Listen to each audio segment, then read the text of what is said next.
Welcome back to my channel, and if you are new here then consider hitting subscribe, and if you enjoyed this video then give it a like and a share. Godzilla King of the Monsters is not that long away. In fact, it's coming up very close now and the hype is real. However, let's not forget that the sequel to Godzilla King of the Monsters has just begun production. Godzilla vs. Kong. Now this is another highly anticipated film. It will also mark the end of the Monsterverse as far as we're aware, because the rights that Toho have farmed out to Legendary are supposed to lapse around that time. That's when the rights deal is over.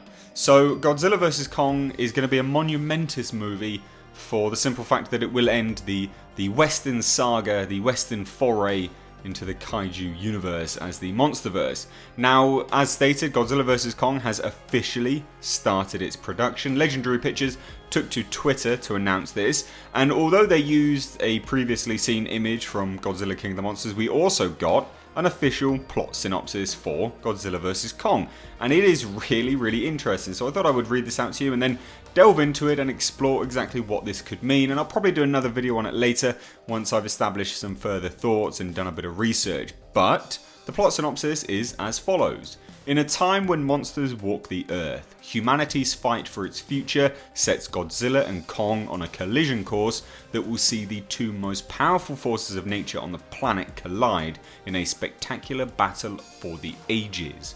As Monarch embarks on a perilous mission into uncharted terrain and unearths clues to the Titan's origins, a human conspiracy threatens to wipe the creatures, both good and bad, from the face of the earth forever.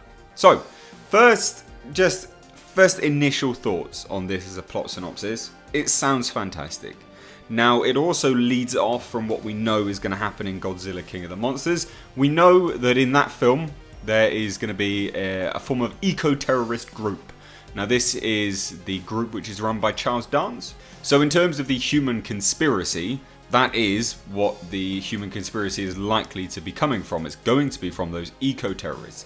Now, in terms of Monarch embarking on this perilous mission into uncharted terrain and unearthing clues to the Titan's origins, could this be the Hollow Earth theory again, where we think that the Earth has little pockets of subterranean universes fully functioning, and essentially where these Titans are residing now? And this is potentially what that is. But in terms of their origin, not overly sure what that could be, because in terms of this universe, we've had some of their origins explored in the past in comics and things, and I believe some of that's been kind of retroactively retconned now, because Godzilla was originally like a prehistoric creature and was feeding off the core of the planet in terms of the radiation there. I think that comic has been retconned, but in terms of their origin and Monarch discovering the origin of the Titans, that will be interesting, because what we're led to believe is that these are ancient beings, and if that is the case, because that's what they're setting up in Godzilla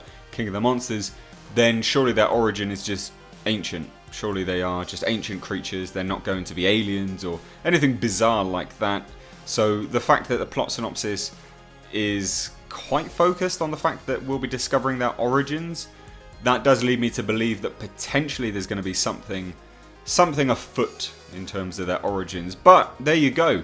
In terms of how they're going to get them to fight, no idea. At the end of Godzilla King of the Monsters, they are going to be using the oxygen destroyer, or at least at some point in the film, because we've seen it, and I have confirmation that they're going to be using it from a source that has seen the film. So in terms of the oxygen destroyer, could this create a destroyer-like creature, maybe out of Ghidorah, potentially?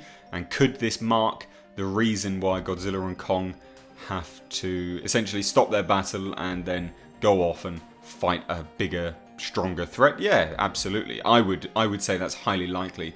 But there you go, that's just my initial thoughts. That is the plot synopsis, but I want to hear yours, so let me know down below in the comment section. As always, like I said at the start, if you're new here, hit that subscribe button, stay up to date on all the world of pop culture and movie news. Guys, just as a quick one, I released a video today already, and people have commented numerous times saying, why haven't I done a video on Stan Lee's death? I never do videos on on people's deaths, because I feel ultimately, even if I didn't put money on the put adverts on the video, you're still profiting from someone's death, and I find that in extremely bad taste. So RIP Stan Lee, but I won't be doing a video on it because, you know, getting views is still a way to profit from someone's death, and I feel it's disrespectful. So that's why I haven't done a video, and I hope you all understand. Anyway, guys, have a missed age. Take care.